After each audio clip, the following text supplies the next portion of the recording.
বন্ধু নামে যাদের ডেকেছি তারা ছিল কেবলই ঋতুর পাখি। স্মৃতির কুয়াশায় তারা এখন হারিয়ে গেছে। অভিনয়ের পালকে ঢাকা ছিল তাদের হৃদয়। ভেবেছিলাম ওরা পাশে থাকবে, আসলে তারা ছিল ভোরের কুয়াশা। ছুতে না ছুতে মিলিয়ে গেছে অদৃশ্য বাতাসে। তারা ছিল বালুকা বেলার পায়ের ছাপ, জোয়ারের এক ঢেউয়েই মুছে গেছে চিহ্নহীন। জীবনের জল রঙে আঁকা কিছু সম্পর্ক অল্প জলে যে বিবর্ণ হয়ে যায়।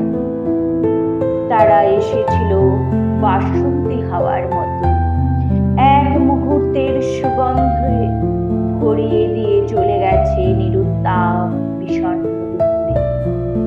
আসলে তারা ছিল শরতের মেঘ, দূরের আকাশে সৌন্দর্য ছড়িয়ে নিজস্ব রোদ কখনোই দেয়নি। জীবনের যে জল ছুঁয়ে দেখেছিলাম সেটা ছিল লোনা, ছিল না মোহ, না ছিল আশ্বাস। ভেবেছিলাম ভালোবাসা এক নিরন্তর ছায়া, আসলে তা ছিল ক্ষণিকের আলোর মায়া, যার ঝলকে চোখ ধাঁধিয়ে যায় কিন্তু অন্তরে রেখে যায় শূন্যতার রেখাপাত। জল ছবি আঁকে ব্যথার পর্দায়, আমি এখন একলা হাঁটি চেনা শহরের অচেনা গলিতে। প্রতিটি মানুষ মুখোশে মোড়ানো, আলোয় ভরা চোখ, অথচ হৃদয়ে অন্ধকার শূন্য। অভিমান আর দুঃখের কাব্য গাথি নিঃসঙ্গ নিঃশ্বাসে, সেই নিঃশ্বাসে জন্ম নেয় জীবনের এক নতুন উপাখ্যান। মানুষ আসে, মানুষ যায়, থাকে না তো কেউ, থাকেও না কোনো কিছু। ক্রমে ক্রমে দুঃখ, বিচ্ছেদ, বেদনা হয়ে ওঠে ধ্যানের দীপশিখা। ভাঙা কাচের মতো জ্বলে ওঠে মন যন্ত্রণার আলোয়। তাই তাই একাকিত্বকেই বানিয়েছে একলা মন্দির।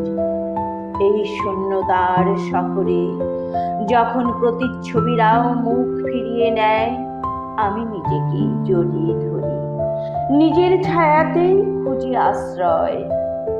আমার মন এক নিঃশব্দ আশ্রয়, যেখানে বিশ্বাসের দেয়াল ভাঙবার কোনো আশঙ্কা নেই। ভালোবাসা কেবল অনুভব নয়, সে এক আলোক ছায়ার সেতু, যা হৃদয়ের গভীরে নিয়ে যায় আত্মজাগরণের পথে। জীবন যেন এক অফুরন্ত সফর, যেখানে মানুষের শব্দ নয়, আত্মার ধ্বনি হয় নিত্য সঙ্গী। তাই একাকিত্ব নয় আমার পরিচয়, আমি এক নিজস্ব গ্যালাক্সি, নিজের আলোয় উদ্ভাসিত, নিজের ছায়াতে